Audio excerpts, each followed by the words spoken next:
आइए मेरे प्यारे बच्चों देखते हैं एक और इम्पॉर्टेंट टॉपिक से जो आपके पेपर 18 फरवरी के पेपर बच्चों ये क्वेश्चन जरूर पूछा जाएगा।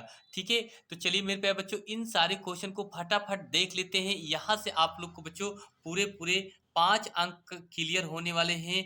बिल्कुल 100% मैं गारंटी के साथ कह रहा हूँ बच्चों, इस वीडियो को अगर आप लोग देख लेते हैं तो पूरे आपको 5 नंबर यहाँ से क्लियर हो जाएंगे। जो 18 फरवरी 2026 के पेपर बच्चों क्वेश्चन पूछा जाएगा। तो आज की इस वीडियो को अच्छे से तैयार कर लीजिए, अभी आपके पास से समय बचा है। ठीक बच्चों, देखिए क्लास 12 में हिंदी के अंतर्गत आपको जो कहानी लिखने के लिए आती है बच्चों, वो आपको यहाँ से पूरे 5 नंबर बनेंगे। देखिए ये कहानी है बच्चों आपकी पंचलाइट अथवा बहादुर, पंचलाइट अथवा बहादुर। और बच्चों इसमें से ये क्वेश्चन तो पक्का है, क्वेश्चन पूछा जाता है। ये अथवा में 4 प्रश्न बनते हैं, चारों प्रश्न में से सिर्फ बच्चों एक प्रश्न लिखना रहता है, जिसके लिए आपको कितने नंबर बनेंगे? 5 नंबर के क्वेश्चन बनेंगे। बच्चों मैं उन क्वेश्चन को दिखाना चाहता हूं जो लगातार आपके पेपर में बच्चों ये क्वेश्चन पूछे जा रहे हैं। ठीक, उसको भी हम देखते हैं बच्चों। चलिए भैया देखिए ये कितने प्रकार से बच्चों प्रश्न आपसे पूछा जाता है। कहता है कि पंचलाइट कहानी का कथा वस्तु की विवेचना कीजिए, या पंचलाइट कहानी की विशेषता पर प्रकाश डालिए, पंचलाइट कहानी का सारांश लिखिए। ये क्वेश्चन देखिए बच्चों, लगातार बच्चों हर साल ये क्वेश्चन पूछे जा रहे हैं। ठीक है, अब की बार भी ये क्वेश्चन जरूर पूछा जाएगा। उसके बाद बच्चों आपका और क्वेश्चन पूछ सकता है कि पंचलाइट कहानी का उद्देश्य लिखिए, पंचलाइट कहानी का उद्देश्य लिखिए। ये भी क्वेश्चन आपसे पूछा जाए, यानी पंचलाइट कहानी अगर आपसे यहाँ से लिखने के लिए आ जाए तो आप लोग को इसी क्वेश्चन को लिखना है और इससे ज़्यादा आपको कुछ नहीं लिखना है। बिल्कुल मैं बहुत अच्छे तरीके से बताने वाला हूँ, बस आप सब लोग वीडियो को लास्ट तक जरूर देखिएगा। यहाँ से आपको 5 नंबर क्लियर होने वाले हैं बच्चों। ठीक, आइए बच्चों हम उस क्वेश्चन को देख लेते हैं जल्दी से। चलिए भैया देखिए, तो मेरे प्यारे बच्चों अपनी कॉपी में याद रखना, इसी तरीके से लिखेंगे। यहाँ से आप लोग इसको अच्छे से जरूर देख करके जाइए बच्चों। ठीक, यहाँ हेडिंग बनाएंगे, उत्तर लिखेंगे बच्चों। उत्तर में लिखेंगे क्या? पंचलाइट श्री फानेश्वर नाथ रेणु। इसको बच्चों आप लोग जरूर हाईलाइटेड करना। ठीक है, ये लेखक हैं इसके पंचलाइट कहानी के। पंचलाइट कहानी पंचलाइट श्री फानेश्वर नाथ रेणु की प्रसिद्ध वातावरण प्रधान आंचलिक कहानी है, प्रधान आंचलिक कहानी है, जिसमें बिहार के ग्रामांचल का जिसमें बिहार के ग्रामांचल का जीता जागता चित्र प्रस्तुत किया गया है, जिसमें बिहार के ग्रामांचल का बच्चों जीता जागता चित्र प्रस्तुत किया गया है। ठीक बच्चों, ये आप लोग तैयार हो गया इतना। अब बच्चों हम पहली हेडिंग क्या बनाएंगे भैया, कि पहली हेडिंग बनाएंगे कथानक। क्या हेडिंग बनाएंगे बच्चों? कथानक। तो इसमें लिखेंगे क्या बच्चों? गांव के महतो टोली द्वारा गांव के महतो टोली द्वारा रामनवमी के मेले से पेट्रोमैक्स, जिसे वे पंचलाइट जिसे वे पंचलाइट कहकर पुकारते हैं, कह करके क्या करते हैं? पुकारते हैं, खरीदी जाती है।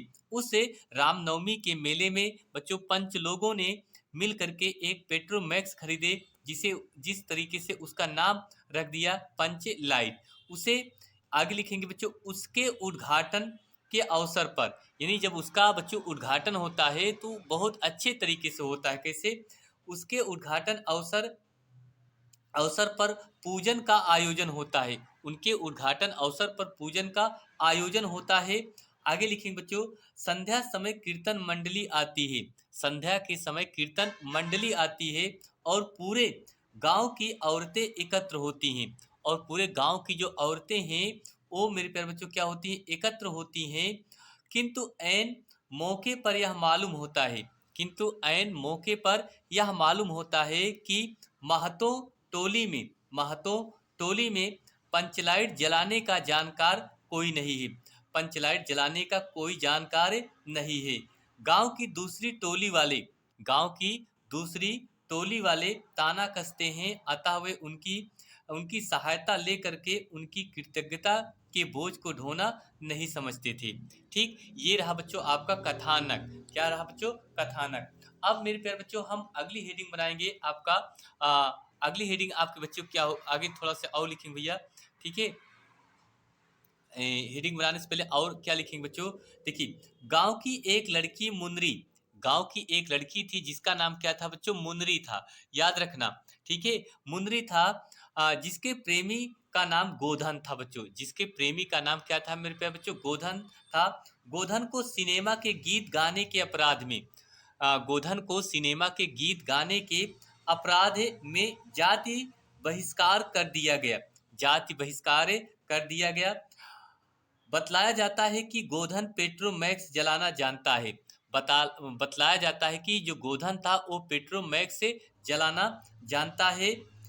टोली का सरदार अपनी जाति की प्रतिष्ठा की रक्षा के लिए, अपनी जाति की प्रतिष्ठा की रक्षा के लिए गोधन की सजा को वापस लेता है। गोधन की सजा को क्या करता है, वापस लेता है बच्चों। गोधन बुलाया जाता है। गोधन क्या होता है, बाइज्जत बादर के साथ उसे बुलाया जाता है। वह बिना स्पिरिट के, वह बिना स्पिरिट के ही गरी के तेल द्वारा, गरी के तेल द्वारा पेट्रोमैक्स जला करके, पेट्रोमैक्स से जला करके अपनी दक्षता सिद्ध कर, अपनी दक्षता सिद्ध कर सब पर प्रभाव जमा लेता है। सब पर मेरे प्यारे बच्चों क्या करता है, प्रभाव जमा लेता है। और सभी उसे आदर की दृष्टि से, और सभी उसे आदर की दृष्टि से देखने लगते हैं।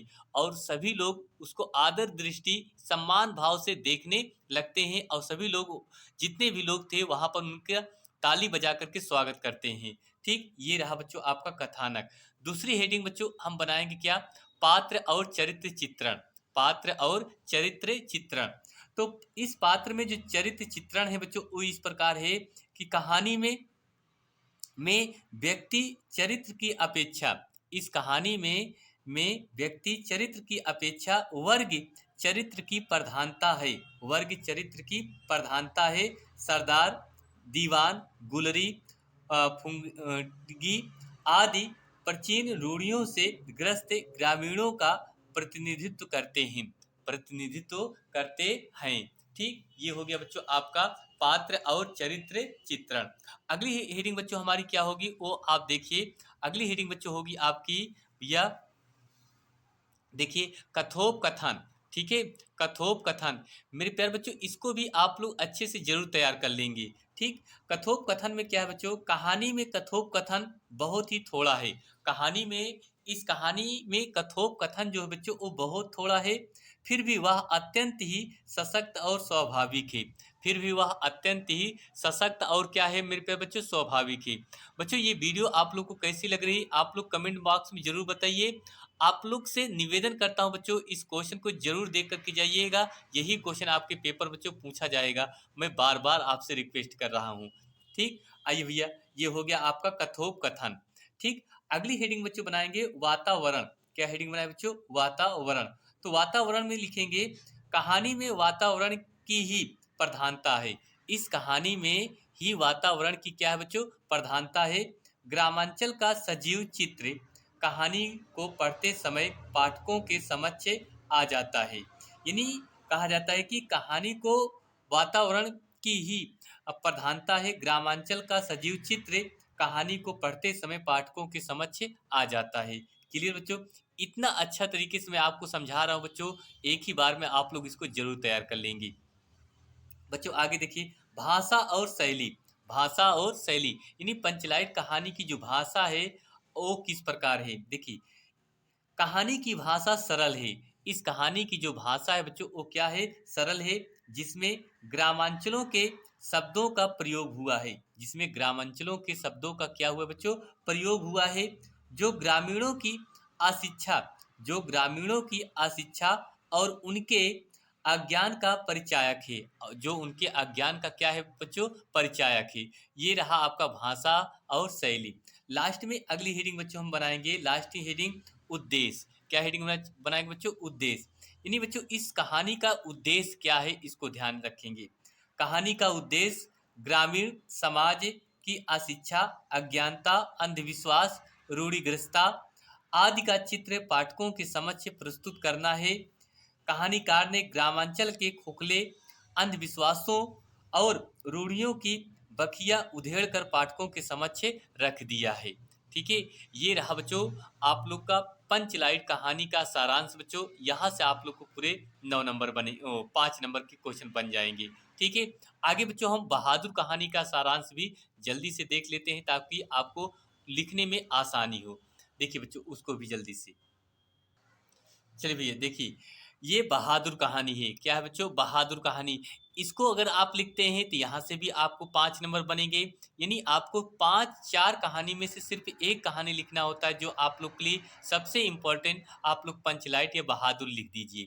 ठीक है, देखिए बच्चों बहादुर की अगर हम बात करें तो इसमें जो प्रश्न बनता है, बहादुर कहानी के मुख्य पात्र दिल बहादुर का चरित्र चित्रण कीजिए, या बहादुर कहानी के मुख्य नायक के का चरित्र चित्रण कीजिए बच्चों। ठीक है, चलिए बच्चों इसको हम देख लेते हैं। बच्चों यहाँ हेडिंग बनाएंगे, क्या आंसर लिखेंगे, लिखेंगे क्या बच्चों? देखिए बहादुर एक चरित्र प्रधान कहानी है। बहादुर एक चरित्र प्रधान कहानी है बच्चों। एक बेसहारा पहाड़ी बालक, एक बेसहारा पहाड़ी बालक जिसका नाम दिल बहादुर, ठीक, इसका नायक है। यानी इस कहानी का जो नायक है वो दिल बहादुर है। ठीक, बहादुर के चरित्र की मुख्य विशेषताएं निम्न हैं। बहादुर के जो चरित्र की विशेषताएं हैं वो कैसी हैं बच्चों? निम्न हैं। नंबर 1 पहली हेडिंग क्या है बच्चों आपका? असहाय और भोला। असहाय और भोला। बहादुर नेपाल का रहने वाला, बहादुर जो है नेपाल का रहने वाला है। माता के व्यवहार से पीड़ित होकर, वह अपने माता के व्यवहार से इतना पीड़ित होकर वह अपना घर छोड़ देता है। माता के व्यवहार से वह पीड़ित होकर के बहादुर अपना घर क्या करता है? छोड़ देता है। प्यार का व्यवहार पाकर निर्मला के परिवार का सारा कार्य संभाल लेता है। यानी जब अपने घर से निकल करके दूसरे के यहाँ जाता है, किसके यहाँ? निर्मला के घर जब पहुँचता है तो निर्मला के कार्य का, यानी घर का सारा कार्य वह अपने जिम्मेदारी ले लेता है और वहाँ उसको प्रेम मिलना शुरू होता है। ठीक, ये रहा बच्चों आपका असहाय और भोला। ठीक, अगली हेडिंग बच्चों बनाएंगे। ठीक, दूसरी क्या है? चलिए भैया दूसरी हेडिंग देखते हैं। तो दूसरी हेडिंग बच्चों बनाएंगे क्या? परिश्रमी और ईमानदार। क्या हेडिंग बनाएंगे बच्चों? परिश्रमी और ईमानदार। बहादुर सुबह 8 बजे से लेकर के रात्रि तक कार्य करता है। बहादुर जो है बच्चों सुबह 8 बजे से लेकर के रात्रि तक कार्य करता है। मार पीट के उपरांत वह दिल लगाकर कार्य करता है। मार पीट खाने के बावजूद भी वह दिल लगा करके कार्य करता है। चोरी नहीं करता, झूठे इल्जाम पर भी वह मार खाता है। झूठे इल्जाम पर भी वह बच्चों क्या होता है? मार खाता है। क्लियर? आगे लिखेंगे बच्चों, तीसरी हेडिंग बनाएंगे भैया क्या? प्रेम का भूखा। प्रेम का भूखा। प्रेम का भूखा मतलब कि जो प्रेम शुरू में अपने घर से मिलना चाहिए था वहां नहीं मिला, वह दूसरे के घर गया वहां भी उसे सही से नहीं मिला। ठीक, मतलब वह मातृत्व प्रेम स्नेह के व्यवहार का भूखा है जो उसे अपने घर में नहीं मिलता, जो उसे अपने घर में नहीं मिलता। वह प्रेम शुरू में निर्मला के परिवार से मिलता है। वह प्रेम शुरू में निर्मला के परिवार से मिलता है, मगर जब जब वह भी अच्छा व्यवहार नहीं करती तो वह घर छोड़ देता है। ठीक है, आगे ये हो गया बच्चों। चौथी हेडिंग क्या बनाएंगे भैया? चौथी हेडिंग बनाएंगे मातृत्व पितृभक्त बालक। ठीक है, देखिए इसमें क्या लिखेंगे भैया?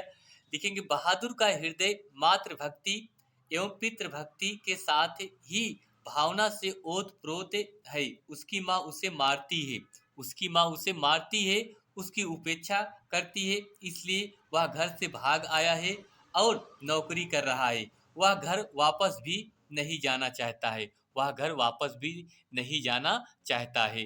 क्लियर बच्चों? ये आपका हो गया चौथी हेडिंग, मातृत्व पितृ भक्त बालक। आगे बच्चों हम देखते हैं, थोड़ा सा और है बच्चों उसको भी देख लेते हैं। चलिए भई थोड़ा सा और है, इसको देख लेते हैं फटाफट बच्चों। लेकिन अपने वेतन के रुपए वह माँ के पास से ही भेजना चाहता है। लेकिन वह इन्हीं घर भी नहीं जाना चाहता है, फिर भी अपने वेतन के जो रुपए है वह अपनी माँ के पास भेजना चाहता है। जब निर्मला उसे पूछती है, जब निर्मला उसे पूछती है कि तुम्हारी माँ तुम्हें मारती है, तुम्हारी माँ तुम्हें मारती है तो तुम पैसा अपनी माँ के पास से भेजने को क्यों कहते हो? तो उसका उत्तर है, कहता है कि माँ बाप का कर्जा तो जन्म भर भरा जाता है। माँ बाप का जो कर्जा है वो बच्चों जन्म में भर भरा जाता है, ये सही कहा है बच्चों। ठीक है। ऐसा है वह मातृभक्त बालक जिसके हृदय में माँ के प्रति अपार श्रद्धा और शक्ति भरी है। ठीक, माँ के प्रति अपार श्रद्धा और शक्ति उसके हृदय में क्या है बच्चों, भरी हुई है। ठीक, ये रहा मेरे प्यारे बच्चों आपका बहादुर कहानी का सारांश है, जो आप लोग के पेपर में बच्चों यहाँ से आएगा तो आपको 5 नंबर बन जाएंगे। तो उम्मीद करता हूँ बच्चों ये क्वेश्चन आपको जरूर पसंद आया होगा। अगर वीडियो पसंद आई है तो बच्चों आप सब लोग से गुजारिश करूंगा, प्लीज़ बच्चों आप सब लोग इस वीडियो को लाइक शेयर और सब्सक्राइब जरूर कीजिए। तो चलिए बच्चों बस इतना ही, मिलते हैं एक और नई क्लास में। थैंक यू, आप सभी छात्रों को बहुत बहुत दिल से धन्यवाद देता हूँ।